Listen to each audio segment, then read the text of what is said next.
2 kg tepung bukan nak buat kuih raya tapi nak buat pledoh yang tahan lama. Jom kita tengok resepi ni, rahsia tau, tengok sampai habis.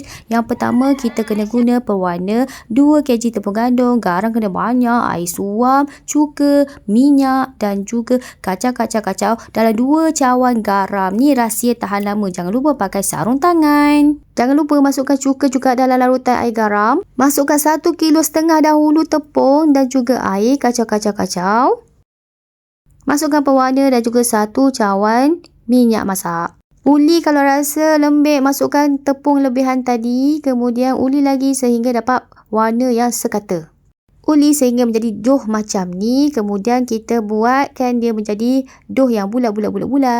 Pastikan dough kita ni jangan lembek sangat. Kalau lembek, masukkan tepung. Kalau dia terlalu keras, gunakan minyak. Okey? Untuk finishing lah, saya akan sapu guna minyak supaya ia tak mudah melekit. Kan dah siap. Comel kan? Jangan lupa masukkan dalam bekas yang kedap udara. Kemudian simpan dalam peti ais untuk tahan lebih lama. Jom kita tengok aktiviti anak-anak murid saya. Seronok anak-anak murid saya bermain pledoh. Kami buat pelbagai kuih muih. Contohnya seperti donat, karipat, ketayak, buah melaka, pizza, roti canai. Kan dah nak raya. So mereka seronok. Jangan lupa cuba resepi pledoh yang tahan lama buat dengan anak-anak dan anak murid. Bye. Sehingga jumpa lagi.